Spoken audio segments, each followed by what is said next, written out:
Like we built it in 2020 during COVID, and then we're like redoing it right now.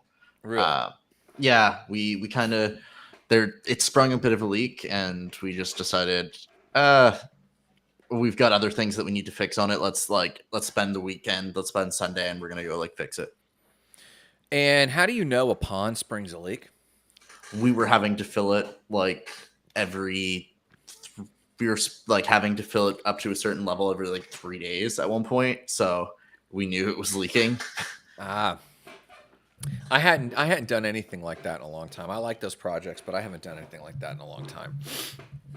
Yeah, So, like, we're definitely going to talk about Fed now, we because have no choice. we have we have no choice. But I did want to check in because it's free for all Friday. We can do what the f we want.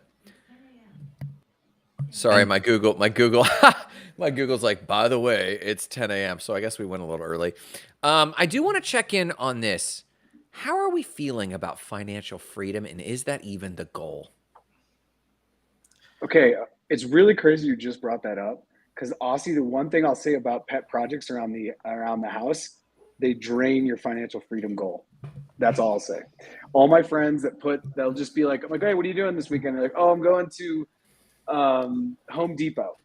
And they go and they buy like $2,000 worth of whatever. And then they just do some pet project in the backyard.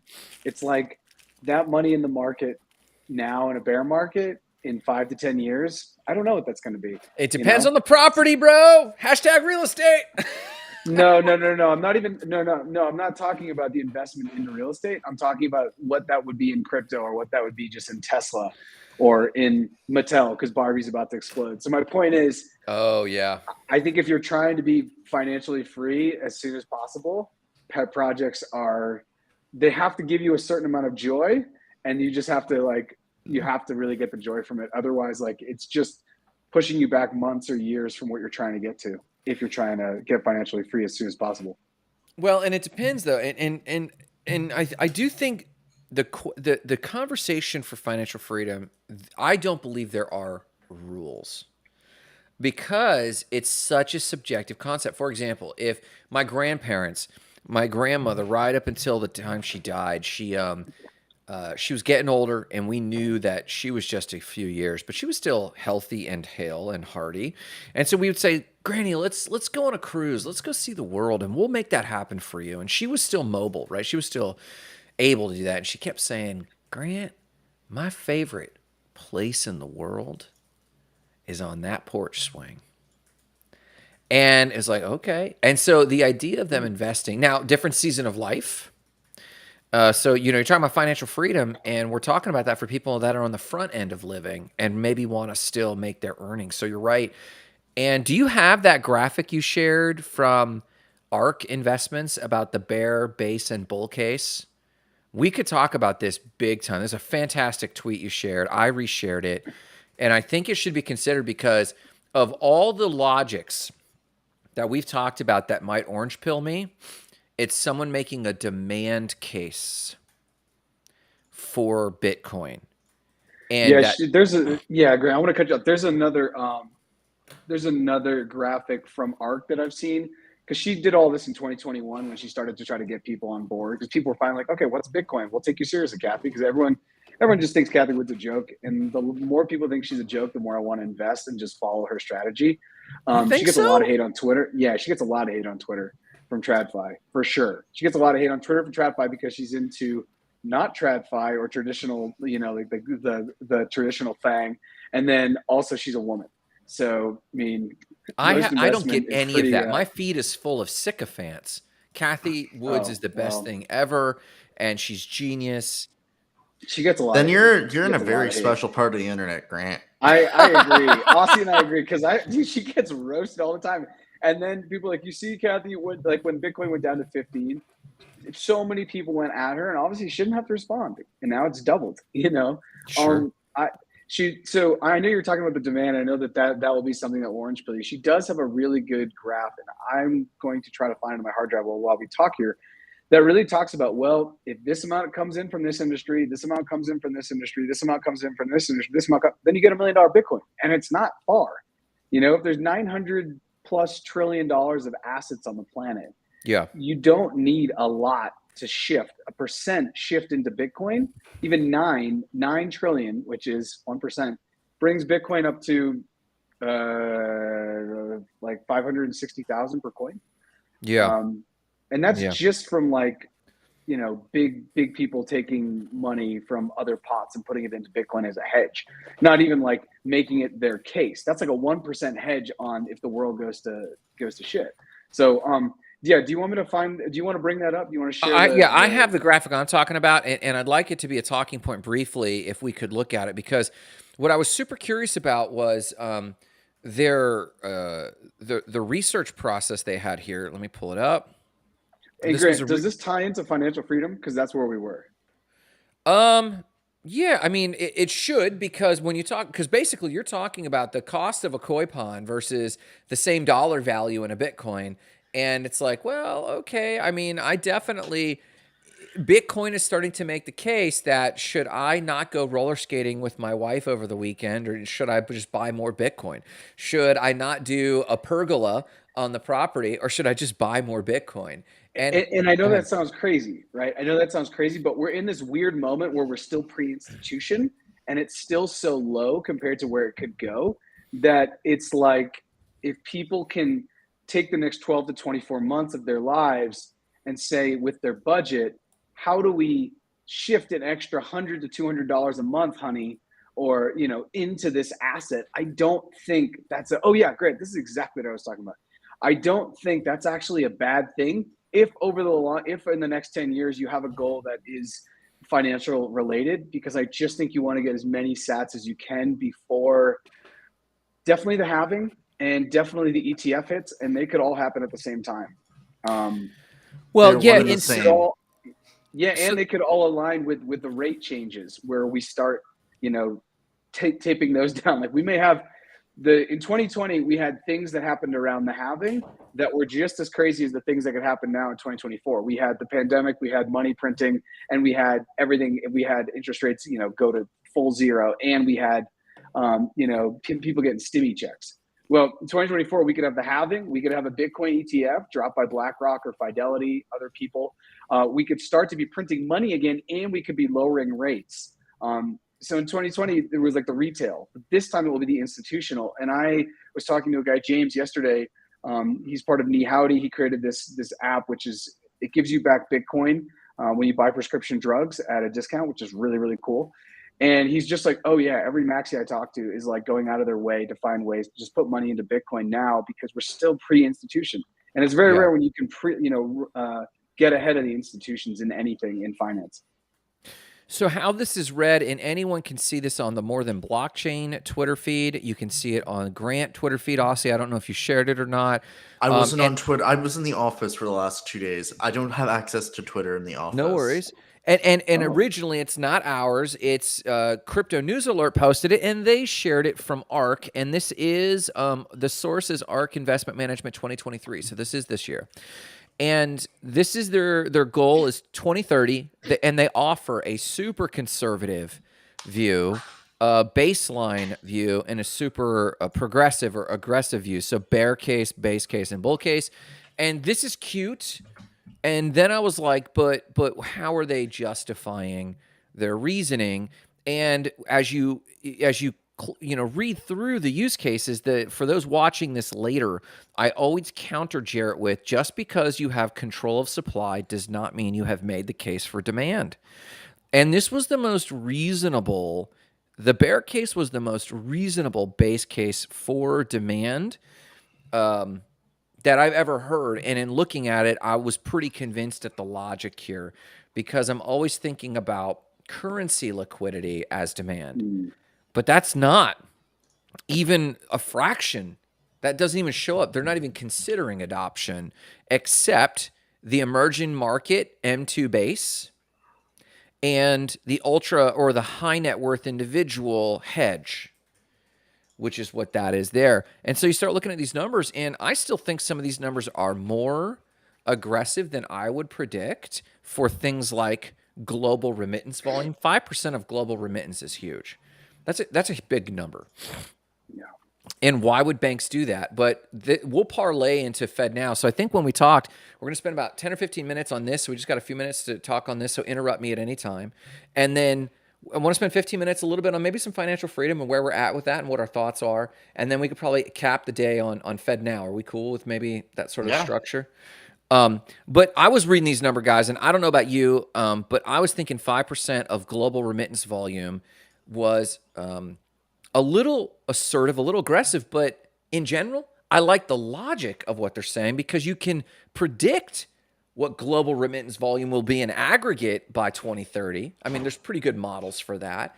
And then whether it's 1% or 5%, you're now having not only a predictable supply because it's Bitcoin, but now you're starting to get into some sort of predictable demand. And to me, this is making the case, Jarrett, note to us, for almost a value investing model for Bitcoin is like set up right here. I do think this emerging market is, I think, an easy number for emerging markets. An M2 a currency base outside of the top 4 currencies. So like I was giving the example to Marissa of she's like, well, what does this mean? Like in Kenya, they have the Kenyan shilling, they got the US dollar, they got the Chinese yuan, and maybe some other fourth currency, the Indian rupee or something like that. But then right after that, how much is being transacted with Bitcoin at that point? And I was like, okay, that's I think doable. Go ahead. If we think about the case in Nigeria does a significant number of their transactions in Bitcoin now. If you're looking at the peer-to-peer level, most of them don't necessarily have reliable access to banks, and guess what that means? That means, but they have reliable access to a cell phone for the most part. So a lot of transactions are being done in Bitcoin or Bitcoin Cash. Stellar is still up there. Yeah. Yeah, there's Stellar's showing strong this week too. I mean, I don't know what's going on with Stellar. I don't know if it's just getting pulled up by Ripple, but it feels like there's something unique going on with Stellar right now, and I don't know what it is. I think this number is too low. 1% of global high net worth individuals hedging, I think 1% is a little low because I think you're approaching a number like that for global high net worth individuals. And we're talking people that are worth 10 to 100 million. They're not ultra high net worth, but they're high net worth. Or maybe it's like 1 to 10 million. I don't even know what that range is, but I mean, that means they're only holding, if it's 1 to 10 million, they're only holding 10,000 to 100,000 in Bitcoin. I would think that sounds low by 2030 as a hedge. I agree with you, and I wonder why. And the reason why I think it is that a lot of that's tied up in real estate. Like that's half true. of the world's wealth is in real estate, and people that are in real estate don't take it out to put into Bitcoin. You're like, very few people sell their homes, take all that liquidity and just dump it into Bitcoin at a price. And I had a guy on my podcast, and I know him personally, and he goes by G Clef, and he's one of the biggest maxis I have ever met. He sold like 6 doors. He sold 6 apartments in 2021, and he dumped it all into Bitcoin at like 35,000. And he'd already got in a lot at 10,000, and he put hundreds of thousands of dollars at 35, put it in cold storage. And he's like, now I sleep better at night. I don't deal with any bullshit. I have no tenants. I'm not worried about anything. And so I just think it's the conviction. And I just think it takes a lot for someone to actually sell real estate to go into it, because of all the conversations we've had on the podcast. As Grant, especially with you kind of making the case for real estate and the cash flow. Bitcoin is the super growth that it's like a super growth option that you could have, where you're going to put aside the idea of the allure of cash flow and kind of go into real estate. So I think real estate is part of it, that people are just comfortable right now. And I think as people realize that, oh my God, this is going to be a thing. And I think one of the first things is going to happen is when it cracks 100,000, whenever that happens, that will be like, oh, whoa, did you hear Bitcoin hit 100,000? No way, man. I agree with that. Remember when I found out about it and it was 15, everyone has a story now. If you're in investments and finance or just in life, you have a moment where you heard about Bitcoin, and then you have a moment when you bought in. And for me, I heard about it in like 2014. I didn't get it until 2017. It just didn't pique my interest. Had I got in at 2014 with the curiosity, I got in at 2017. Well, I'd be in a completely different place, as would most people. So I heard about it in 2016. I was taking a winter intersession class, and teacher was really boring, and we were all joking about Trump, and the guy was telling me about Oh, how I'm I glad it could was a buy joke. Bitcoin I'm on the glad it was a cute on the joke for dark you web. guys. Like, he was like, dude, have you heard about this Bitcoin thing? Like, you can buy it on the dark web. It's like going up and up. I'm sure that guy had a bunch of Bitcoin. I'm sure he's doing quite well for himself now if he didn't lose his keys. As long as he Yeah. held. As long as he held. Because, you know, Grant got in. Grant had gains that blow TradFi out of the water. Yeah. You know? I still 'cause sold. Grant, and you got to, which isn't a bad, taking profits and is never a bad thing, you know? But I think a lot of that for the high net worth individuals, it's tied up in real estate or it's tied up in stocks that they just have really good positions on. And they just have got in early and they're like, well, why would I get out of that? You Yeah. know? Or Yeah. they're just like, you know, I get 20x in a private equity play every 3 years. Why would I not just keep doing that? Like, that's a pony that continues to win at the track. Well, So, and that is, so you said 20%, and this is what this CAGR for the layperson needs to know. And that's the compounded annual growth rate. So 40% in 2024, 40% in 2025, just compounding winds up with some serious X gains between, you know, now and 2030, even in the conservative case. And you just mentioned, we talked to someone at Fortress who told us, dude, if you get 20% a year compounded annual growth rate, like, that is a home run. And the thing about real estate that's weird is because it works different, you have, if you don't have actually a compounded annual growth rate like that, but you have effectively a compound annual growth rate much larger than that. And if you're playing the tax game, it still makes sense because, you know, I could buy a property, be on paper even upside down, but borrow against that paper or that property in a certain way, and then get other properties. And it's like, are you upside down or right side up? And it's like, I don't know. What's your net asset value? It's like, I don't know, but it doesn't need to bop 10% for me to actually have more wealth access. So let's pivot this and talk briefly. And for those who want this graphic, this will be on More Than Blockchain's Twitter. This will be on my Twitter. I just put it on mine. Thank you. So it's on Decentralized News with Aussie. Feel free to check it out, and we'd love to have a further dialogue, just what this may mean. And we want to hear from you.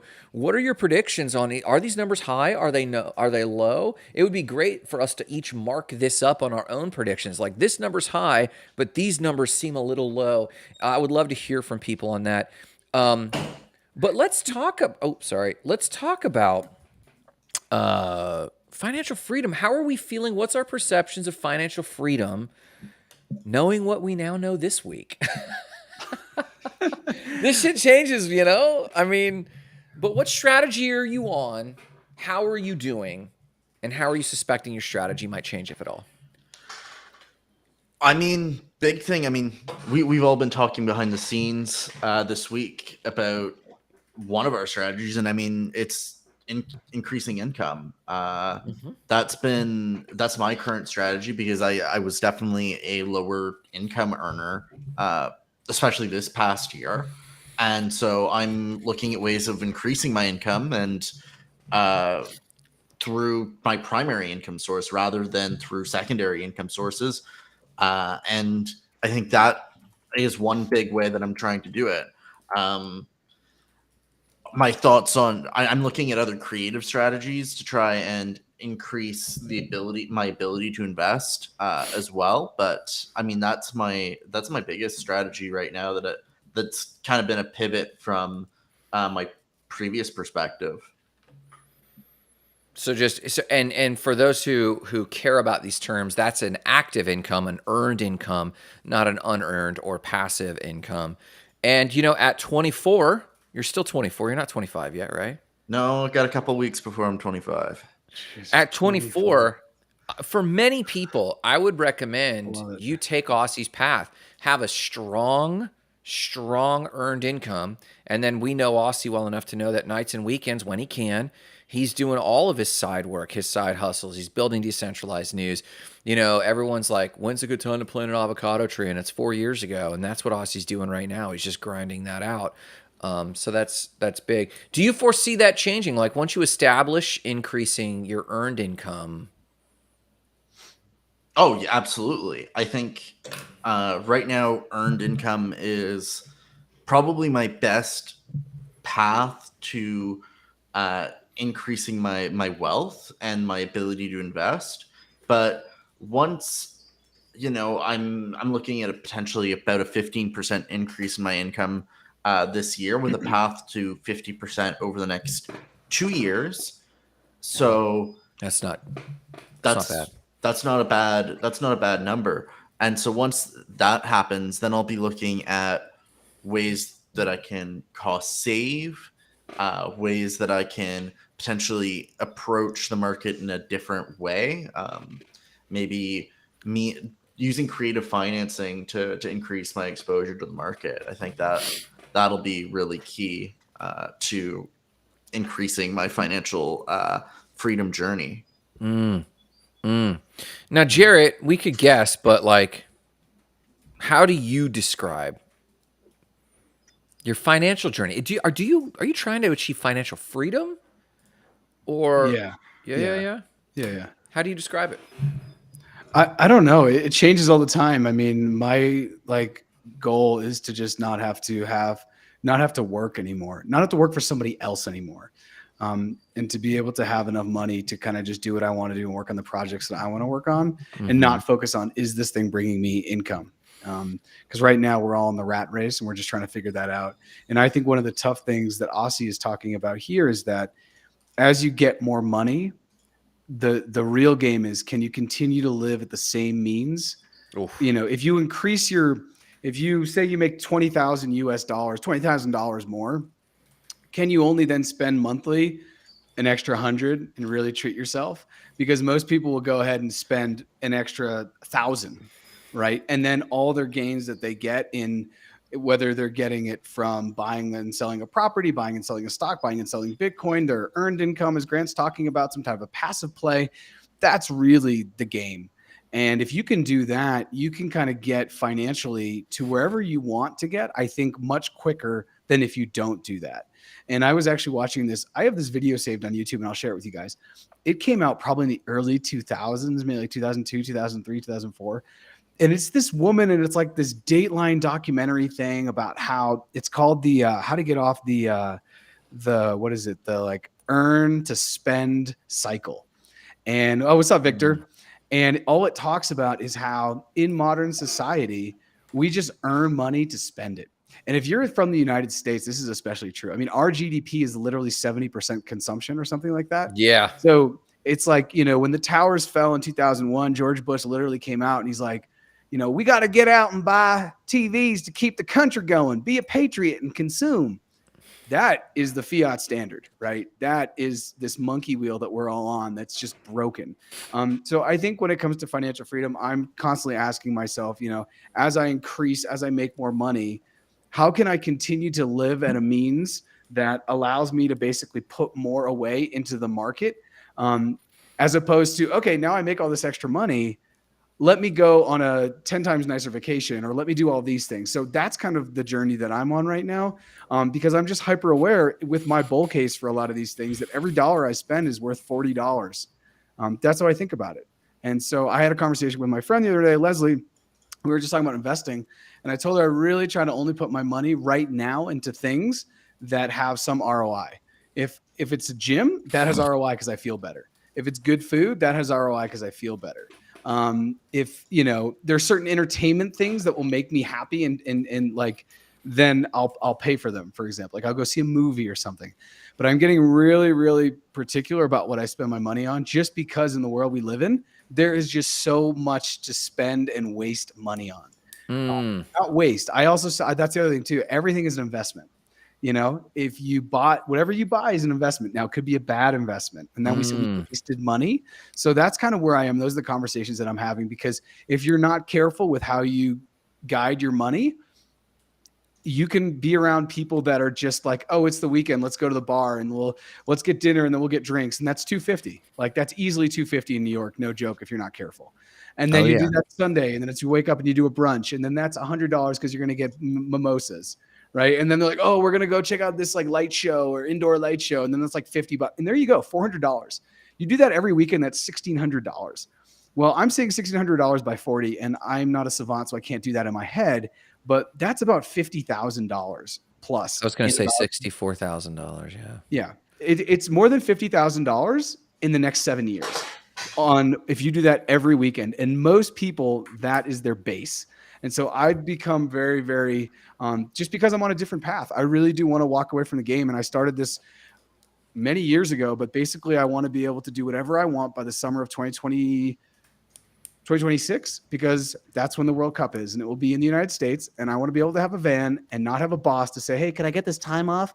I want to hop in a van and go to as many games as I possibly can. So that's always been there's my journey. I don't know if I've ever shared that timeline with you guys, but I want to have everything invested by 2025. So by 2026, I can start taking out long-term games and start to live on that, because I want to see the World Cup and then just do what I want. So there's The quote that I love on this, but you can apply it to a lot of things, is I do today what others won't do, so I can do tomorrow what others can't do. And it's sublimely simple. But so the question is if financial freedom is so simple, and maybe I'd argue that it's not, but if in principle it's so simple, why don't more people do it? Let's hear it. I think there's a lot of reasons why people don't do it. I think some of the primary reasons are people are so caught up in their day to day that they don't realize, like they don't think about it. They kind of go about their day to day and are just so occupied, worried about now that they don't really have the mental capacity or the energy to think about tomorrow. I think the other reason is that keeping up with the Joneses is the phenomenon of US society. And so I think a lot of people have trouble getting out of that mindset of trying to keep up with the Joneses. Isn't it every human on the planet? Yeah, I don't think it's just a U.S. phenomenon. It may have started in the U.S. Like it goes back to the 40s and 50s, where you had all of a sudden all these middle class families who are all on the GI Bill, and they all got super cheap mortgages from the banks because they came back and they had all this money, and then they started families at the same time, and they basically blew up the suburbs. And then they started to consume because we were still like producing 50% of the world's goods at that point. And there was enough, like, in order to have like the keeping up with the Joneses, you do need a certain power of financial in the middle class. And that really boomed in the United States in the 40s and 50s. And that's where this came from. But I do believe this idea has been totally exported. And I'll send you guys this video and I'll post it on Twitter if people want to see it. But like I said, I watch it every year because it grounds me. Everything that this woman talks about is pre-social media. Facebook hasn't even come out. And she just says, don't open up your catalogs when they come in the mail. So you see stuff that maybe you want every season. Like, you don't need to do that. She's like, don't surf the internet and go to e-commerce sites. And the screenshots they show are just laughable. I mean, this is old school internet, right? Oh, wow. So she talks about all of this keeping up with the Joneses. And now when we have social media, you get on there and you're like, oh, my friend went to this vacation and that's so great. And how are they doing that? They make less than me. Then I have to stunt. I have to do it even more because I know I make more than them. And then and this is why like social media can really just destroy people. Because if they don't have the ability, like some people don't have impulse control when it comes to buying and spending. And if you don't have that, social media has got to be a very bad place for you. Every third or fourth thing on Instagram is an ad. I don't think this is an American thing. I think the great suburbanization, the Mad Men advertising era of the 40s and 50s and beyond, I do think we accelerated it. I just feel like that's an early form of social media. Social media accelerated it. But if you read nearly any... Oh my God, Victor. Real quick, Victor says because they go to slavers camp, aka schools where they train people to be in the rat race, and then he goes on and takes it further. Victor says his plan is to start to work at 65. I love Victor so much. And if you know Victor, you know that this is true. But I mean, if you read any ancient text from samurai texts to Gilgamesh to any of them, there's always this comparison. That is going on. I think Americans just codified it in trappings that no one had ever seen before, and we've accelerated it. And I do believe it's been our export, but I don't believe we invented it. So I don't know. I've seen it everywhere, but it is now beyond metastasized. I mean, it's beyond metastasized. It's kind of part of who we are now as a species. I feel like I don't think we're dialing it back. I don't think we're putting it back in the toothpaste bottle. I don't think we are, but Asia, I wanted you to continue there because I liked where you were going. So you were saying there's a lot of reasons, but the primary are one of them is keeping up with the Joneses. What are some others for you? And you're also 24, so you're from a different generation in many ways than Grant and I are. So for your generation, like, what are the other reasons? Because the story in my head for Gen Zers is like, you know, housing is so freaking expensive. Like, you guys have that is my next challenges. point. Is yeah, that you have a different challenges. inflation has made it so that cost of housing is next to impossible for a lot of people unless you got into the trades early.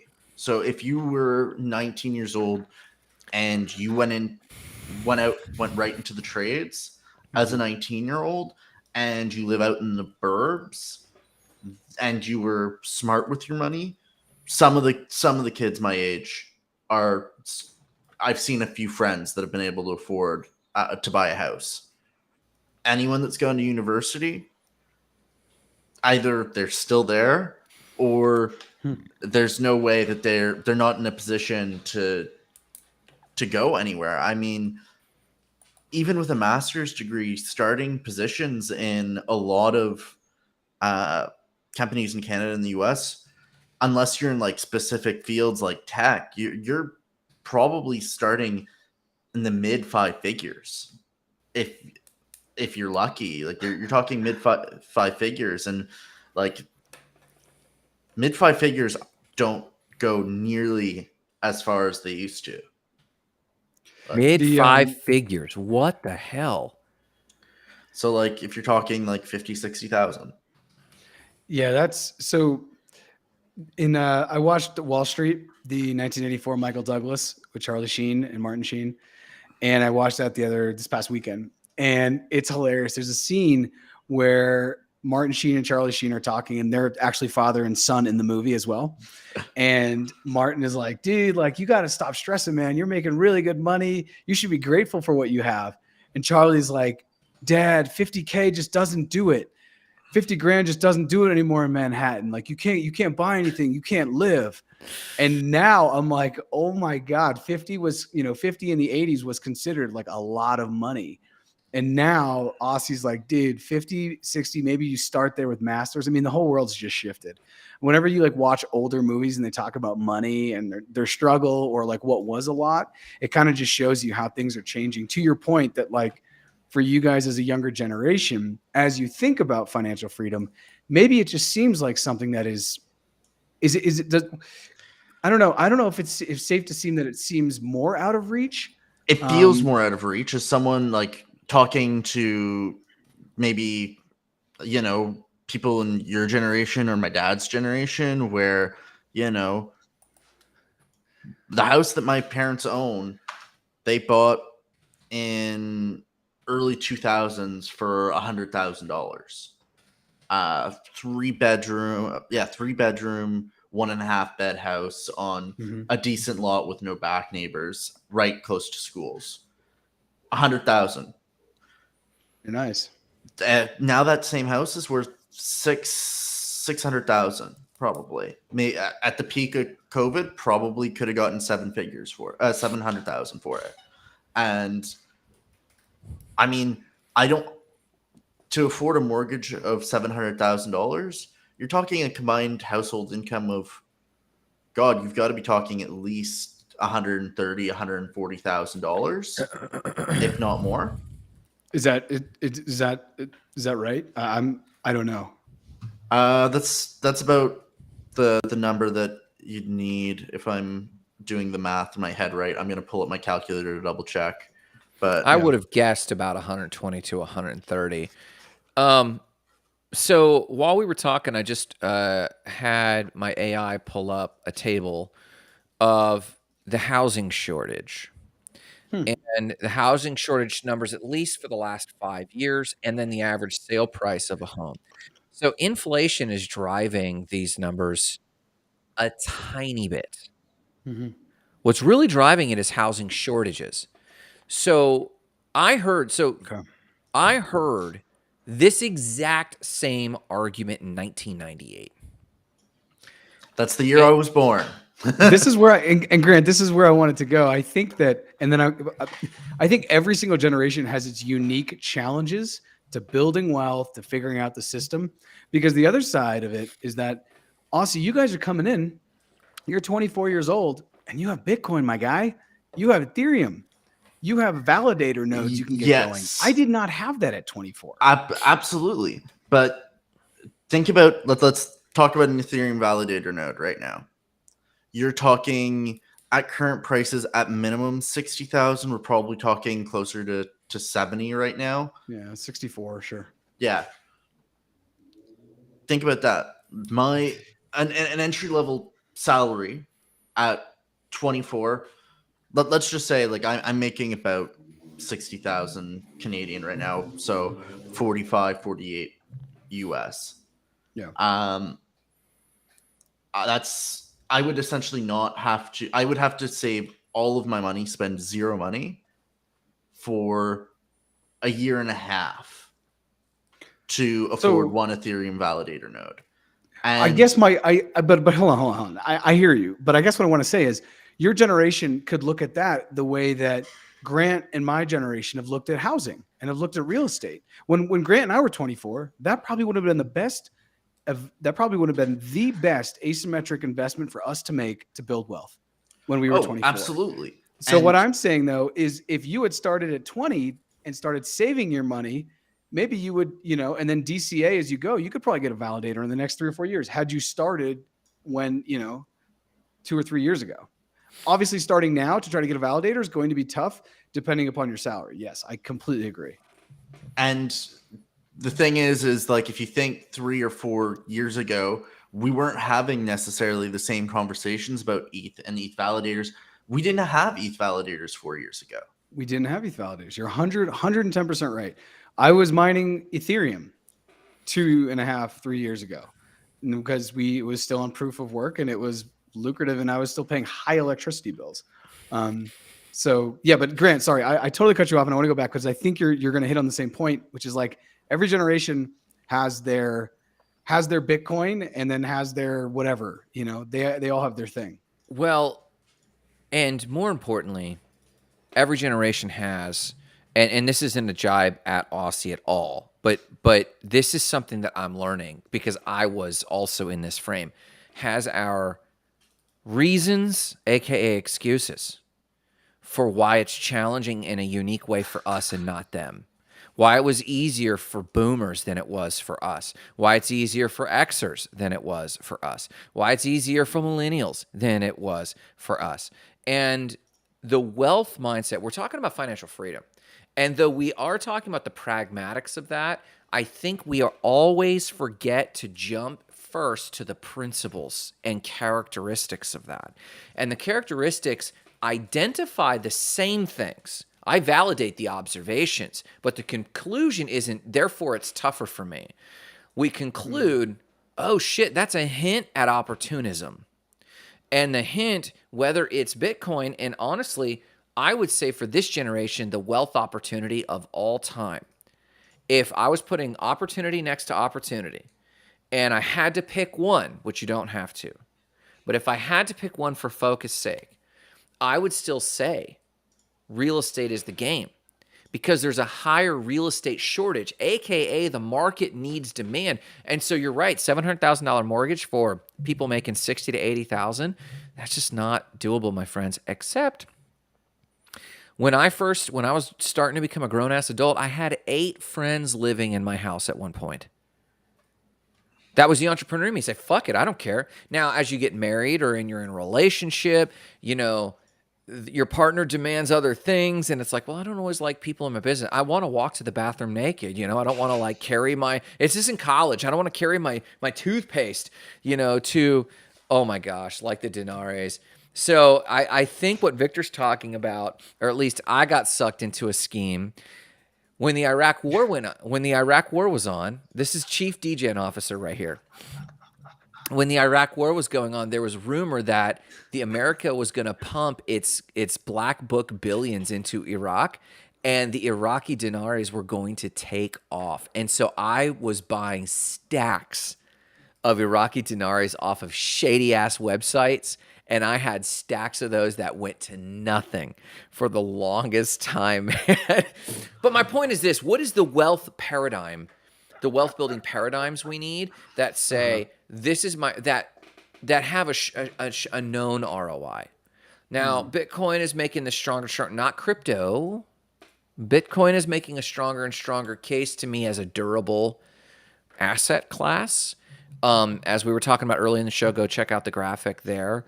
So I do think there's a huge thing, and it's weird. This thing you said, Jarrett, really stuck with me. This $1 equals $40. We used to say the same thing about real estate. $1 equals $10 was the idea. $1 today put into real estate because of leverage is easily $10 in 3 to 5 years. And it's like, shit, okay. And that's opportunity, guys. Go ahead.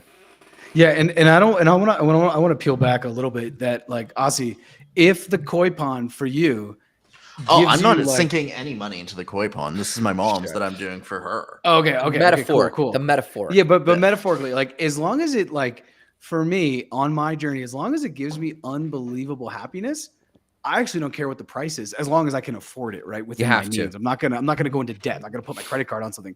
But, like, if it's like, yeah, I'm gonna go to the Caribbean with some friends and we're gonna spend $3,000 on a weekend, but I'm gonna really value that time, that will make me happy. I actually don't care. That's how I'm starting to live now. It's good. But I really, most little things, I say no to a lot. I say no to a lot of things. I've said no to multiple weddings over the last couple of years of people who they're good people. And I plan on being in their lives, the rest of their lives, checking in on them, seeing how they're doing. But, like, for me to go across the country and spend about $2,500 to see someone for about 2 minutes, it doesn't do it. It doesn't do it for me. Doesn't do it. And I think that there are so many things in the world we live in that we get kind of put in situations all the time where we have to spend money where maybe we wouldn't do that if we weren't put in that situation, and I think those are the hardest things to navigate when you're on your financial freedom journey. And I think your financial freedom journey, everyone's financial freedom journey is different. I like that Grant called that out. They're like snowflakes. They're all snowflakes because they're different, right? They're unique, not like the new term of snowflakes. I was gonna say you're calling all of our viewers snowflakes now. No, I don't think that's gonna go well. Yeah, if you take that clip out of context, I'll get roasted. I love it. But the idea of, like, everyone's on their own journey. When you look at it from afar, it's snow falling. But when you get up close, it's all really, really different. I've had recent financial freedom journeys with people, and it's like somewhere between real estate and crypto. Those are the two things. And the conversation was about, when do I sell all my real estate and just move it into crypto and move it into Bitcoin and Ethereum specifically? When is that moment? Because they're never going to, like, making that move. I can't imagine what that move would be like. Because it is that is a leap of conviction. You're going something that has probably been one of the most time-tested things on human history of owning essentially land, right? And then whatever you put on top of it, to owning this new thing, which, as we know, is still yet to be proven. I mean, Bitcoin's still at 500 billion. Now, I obviously have full conviction in it. That's where I'm putting my money. But it's hard for me to say that's what you should do, as opposed to, someone saying, okay, just put money in real estate because that's a sure thing. So I do think it's tough. But what I wanted to get to, Grant, was in the paradigms, if you could talk about the principles of wealth creation and financial freedom, if you think there are any that are going to shift, or there are going to be any new ones brought on by AI, brought on by blockchain. Because for me, the ETH validator shatters some things. It changes. Now, it looks similar as far as, like, putting money into something and it's going to make money for you passively. But, like, the way that it's done is just so different. And putting something on chain like that, it's not a dividend from a stock. It's not like I own $4 million of Nike stock and I get 4% back every year and I get to live off that for the rest of my life. It's, I don't know. yeah. The thing about principles is this. If a principle can get shattered, it was never a principle. If a principle can get shattered, it was never a principle. It was contextual and it felt timeless, but it truly wasn't. Okay. I love that. So what you're talking about is a technology. Honestly, I think Ethereum should IPO into TradFi because the more I look at it, it's a software stack. It's a software stack that has several aspects to it, but all those aspects are generally known. It shatters nothing. Bitcoin, the thing that is the thing that is surprising about Bitcoin is true, pure decentralization from a management perspective, but we're learning not from an influence perspective. It can be influenced like anything else with market makers, but from a sue ability, a centralized factor that could be sued, that does shatter some paradigms. Ethereum carries some of that, but if we're talking, you asked about principles of wealth building. No, opportunity is everywhere. Is the first one. Okay. You can de-risk by diversity, by diversification, always, but that doesn't mean de-risking is the ultimate goal. Sometimes taking risk is goal. I do believe that for the average entrepreneur and investor, they are less. They avoid risk more than entrepreneurs. They just see things differently, and I think that the glory of crypto and some of the opportunities in crypto, let me tell you this. I have yet to see any opportunity in crypto that I have not ever seen in TradFi. Drip? Sure. I've been promised 700,000% return in entrepreneurship long before Wonderland Time came along and promised it. I've seen all of this before. And anyone who's been in really studied money, there was nothing different. The difference was context. And maybe this technology could actually do it this time. And the proven that it can't. And so if anything, with the crash of the DAOs, what was shattered was the hope that there was something special paradigmatically in crypto. It's been proven to me that trustlessness is not actually desired by humans. It's been proven to me that decentralization is not actually desired by humans because they will still give up that hope for convenience. And that's what we've seen from the consumer retail end. For the average person, there's the diehards like you and I, will still be inconvenienced by the need for our cold storage and the frustrations of cold storage. We will still pursue that from the ideal, but not the average person. The average person would rather just do Robinhood. And then when a bear market comes along, they're going to bail because they're reactive. And so for me, I've seen very little that has borne out to be shattering from a principled standpoint. But I don't mean to demean any of the crypto because it is opportunity, but it's probably opportunity just because of its newness. The chart you shared about the technology adoption, the Bitcoin curve where all the other technologies had been adopted and the duration to adoption, I do think Bitcoin has its future and it will be its place, but not because it's shattering paradigms. There was the hope. There was a lot of new discussion about DAOs, a lot of new discussion about decentralization and peer-to-peer networks, and it's just a cloud. When I found out NFTs, the right-click save movement of NFTs, when it's just on an AWS bucket, and the only thing it does is have proof of ownership, that doesn't mean I can't browse to that that URL in AWS, the Amazon Web Server bucket, and still grab the original high-resolution. It's not protected in any new way, except legally. So when you start deconstructing it, it's like, no, but I geek out about that, Jarrett, because that tells me the principles of wealth building are still accessible to everyone, regardless of where they're at and who they are. I think I got to plug my computer and we are on 1%. I do think that I push back on your trustlessness thing. Sure. I think people I think it's tough to say whether people don't like trustlessness net yet, because I don't think enough people have been exposed to actually what that is. The idea of don't trust, verify with the blockchain, especially with Bitcoin, is really, really awesome. But once again, I just don't think people have been exposed to it. It's like asking people in 2000 like two if they like Uber. They don't even know what that is. How can they possibly form an opinion about what it is? But it's so easy for them to get into an Uber. And though you and I know technically it's easy to check out trust but verify aspects of Bitcoin, it's inconvenient for the average person to learn that. I completely agree. But I want us to live in a world. I want us to think when we're talking about these things that like we are going to get to a world where you're going to be able to just look up on the Bitcoin ledger. There's going to be an app. It's going to be like check.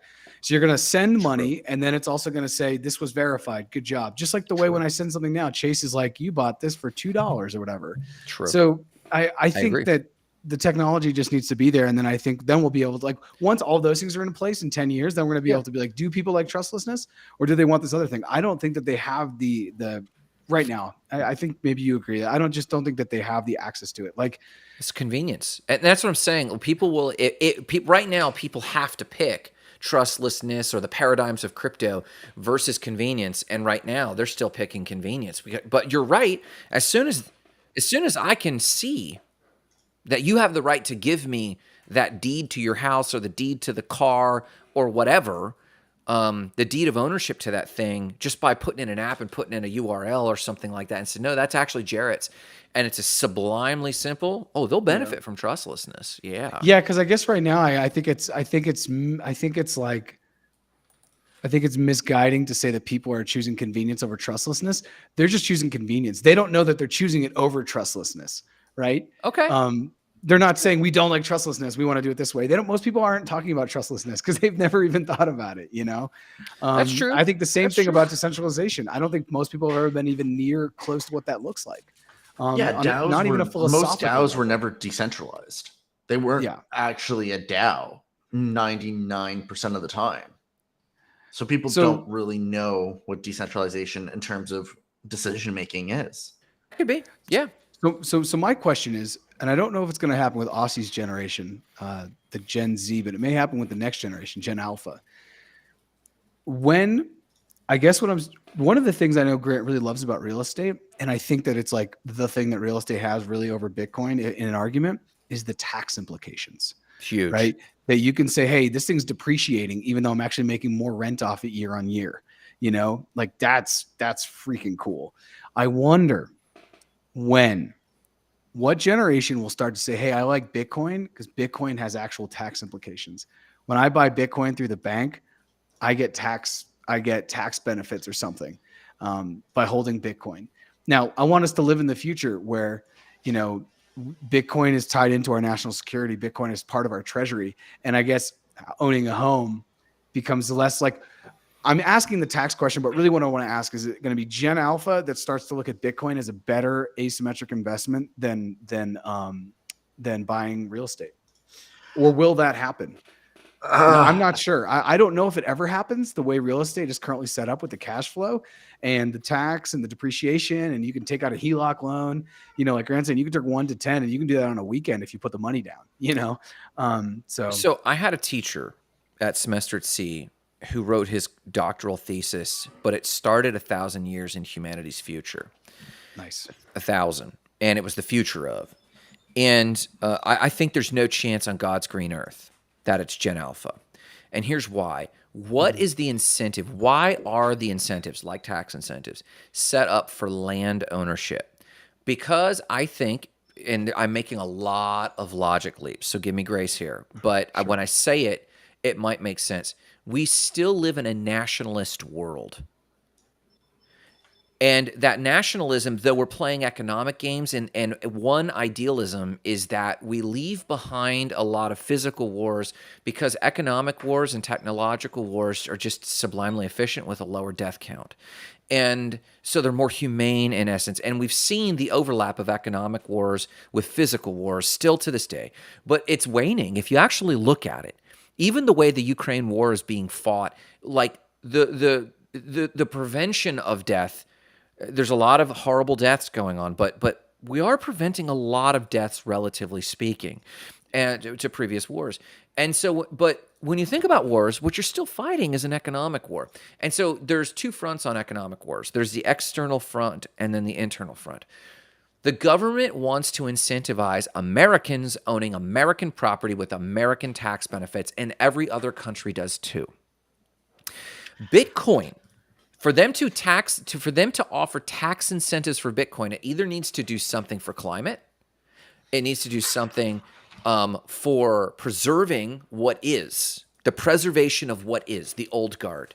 And when you look at Bitcoin, by giving tax incentives to Bitcoin, something they don't yet control, it doesn't protect it. In fact, it jumps us into globalism, which I want. I would love to lose our nationalism, but I don't think the average government official does.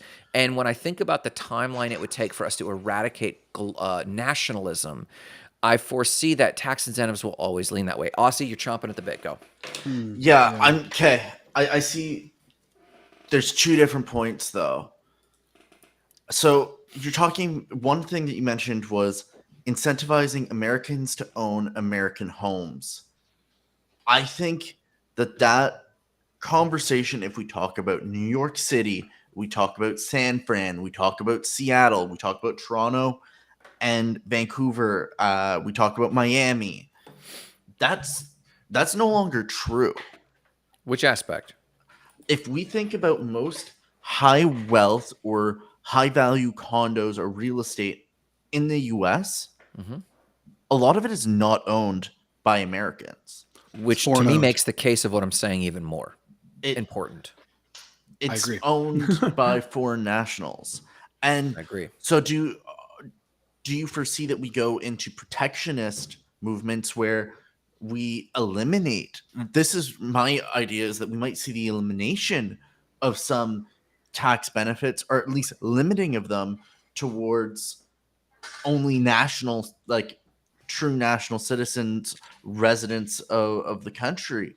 Like You're diving into the nuance of the real estate taxes and how they might modify, but relative to adding Bitcoin incentives, I still think that all the drama you're talking about, it will wane and wax for nationals against nationals. That will all happen, but there will always be a greater proportion of incentives for real estate versus incentives for Bitcoin for, I think, many generations to come. So I agree with you on what you're saying in observations, but I don't believe that suddenly we'll start to see Bitcoin incentives surpass because of this. So I liked where Aussie was going. I apologize. Go ahead. No, I was gonna say, Aussie, do you have another thought there? Because if not, I'm gonna jump in. Hop in. Okay. So I guess my thing is, and Grant, you hit the nail on the head for me. It's like, if there's a climate incentive, I think if the US realizes, hey, Bitcoin's not going to go anywhere, we need to accumulate a crap ton of it. What we're going to do is we're going to give incentives to the Bitcoin miner that uses 100% renewable energy. Yes. Then there will be. Yes. Then so it's not necessarily on the holder for having tax incentives. Like, I'm going to buy Bitcoin because there's tax incentives. It's on the creation and the protection of the network, which are the two biggest things that mining does. That is where I could start to see it. And I'm just asking this question hypothetically because I think it's really fun to kind of look at. But like, I've been asking myself that recently because I think that, like, Grant, the more we talk about, I mean, we could just have an entire show where you and I every day on Friday argue real estate every day. Every single day, like, we quit our jobs. That's all we do, because I think it's really fascinating. And the 24-hour argument, 24-hour argument on crypto versus real estate every day. Oh my God, 24 hours, and anyone could hop on and add their opinion, and we just, anyways, we roll with it. Go ahead. And it's like, and I'm trying to run my head through. And the other thing I could see is that two things happen. So the climate is key in all of this. The climate is key in the incentive on the financial. If you can allow Bitcoin to be made in the US and then only sell it to US people, so then the Bitcoin stays in the US. If Bitcoin is going to be the new global reserve currency, or the way that people can have access to global wealth, that to me makes sense. And then the other one is, like, as the climate starts to really impact,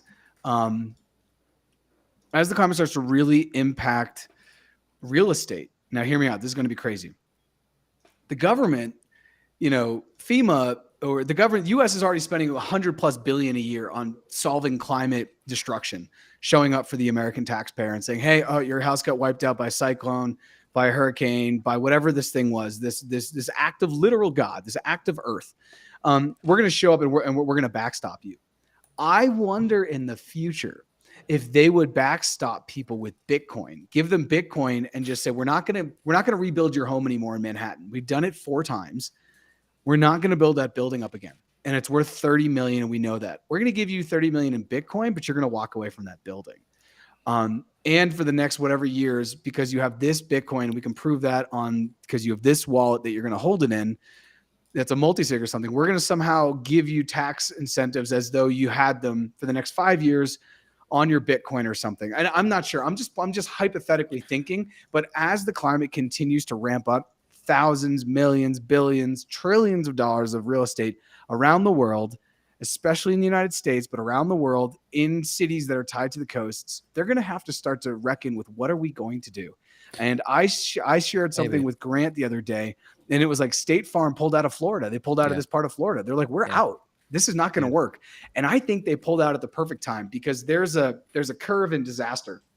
You can only see me here. So it's like, here's really bad. We should get out. Most people don't do. Here's really bad. We should get out. Most people don't do. Most people wait till disaster. They literally wait till their homes are wiped out till they leave their home. And I have many friends in New Orleans. We have this conversation all the time. I love that State Farm left at the bottom of this. Before, over the next 10 to 20 years, it gets dark, they say, "Hey, we're just out. We're out from this particular county or Florida or whatever it is." They got out really early, so it's not a problem. Because if there's a disaster and then State Farm gets out, guess what? That's going to ruin the reputation across the rest of the nation. Oh, yeah. So anyways. I think Jason Lowery's book, The Bitcoin Wars, Software. The software. Thank you. I think that there is a case to be made that if Cathie Wood's and ARK Investments is true, and it starts to become a world reserve currency, and then it starts to be viewed as a durable digital gold, and then we even consider backing the U.S. dollar in portion with Bitcoin. That's what Kennedy Jr. is proposing. So and this guy's already got my vote. I might even switch parties to vote for Big Daddy here. I'm currently not party affiliated, but I would be willing to jump that way. But my point is this: along what you're saying about climate change, I don't necessarily agree with your perception of how climate change will come in, but I do foresee that things like carbon credits, a really efficient carbon credit system. But in the soft wars, if Bitcoin does start taking the way ARK Investments is talking about, the U.S. government will want to be a first mover, and it will start trying to accumulate a market-making size portion of Bitcoin. And this could go one of two ways. They could then start tax incenting Americans for holding Bitcoin, because it itself cannot accumulate at a fast enough rate to hoard, for nationalist reasons, Bitcoin. And so if it can incentivize Americans and any other country doing something similar for their citizens, well, we can all buy enough sats to really make a case that our citizen base holds 51%, 24%, a market-making position in Bitcoin. Then we could say effectively our nation, and because it's an immutable ledger, but alternatively, it could also do to Bitcoin what it did to gold. And it could demand us turn it in exchange for United States dollars. So it could go either way, but I still don't see the number of circumstances that would have to occur for that to actually take hold versus what we didn't even get to touch on today, and that was FedNow. What you're talking about, Jarrett, why not? These FEMA evacuees from New York City and lower Manhattan getting underwater, Miami Beach getting underwater, Houston getting flooded underwater, and we're having to be, refugees. Why wouldn't they just dial up new FedNow dollars, new CBDC dollars, and do that? So I think the circumstances for Bitcoin have to stack pretty solidly for that to actually be the case. Though I would hope for something like what you're saying. Personally, I hope for it. The realist in me just doesn't buy the probabilities. The who in you? The realist. The The realist in me. Yeah. I heard the real estate in me. Yeah. That too. That too. Yeah, I was thinking that as well. I mean, Yeah. I definitely thought he was talking real estate. Yeah. Now, Yeah, I do have to yeah. hard stop. If you guys need to keep going, I do have an appointment to get to, but you want to cover Victor's thing and wrap up the show, if that's okay? We can do that. I mean, I guess the last thing I'll say is, Grant, what you just said is fascinating, and that's what Maxis will talk about. That if the U.S. does see this as a game theory where they have to try to get as much Bitcoin as they can, well, guess what? They're just going to print trillions of dollars and buy trillions of dollars of Bitcoin, right? Like they can do Maybe. that, and that Yeah. is like why holding now is precious. It is. Yeah. So, You can Victor, Grant, if you need to jump, can Aussie and I? This is a technical question. Can we end the show? Okay, I guess we can end the show. Yeah. We Can now you have the end the show power. on your end? Yeah, Can you I end the think show so. on your end? I don't know how to do that. I'm pretty sure I know how to. I would Okay. take me 2 Victor says, seconds. told you they already have a lot of they already have a lot of I think he's trying to say effing Bitcoin that they bought printing paper. Yeah, I mean, if they were to They've ever got all do the that, all would the just get out of black control. market, the Silk Road Bitcoin, but they are apparently selling it. I've heard that they've been selling that, but I also don't know. But yeah, I'm glad that we kind of called out Victor's thing. Aussie, I guess for the next episode, we should definitely cover Fed now. We did not talk about that at all. I was just reading up on it before the episode, but wasn't able to get all my homework done for it. But I think we'll probably cover that on Tuesday at 3:30 Eastern time, back here with Not Crypto Bros. Aussie, do you want to do shout outs or not? We don't have to do shout outs. I feel like shout outs are, we shout out Grant for it's weird doing shout outs without Grant. So we'll just shout out Grant. If you're watching us and you enjoy the show, go ahead, follow us on YouTube, Twitter, and LinkedIn at Not Crypto Bros.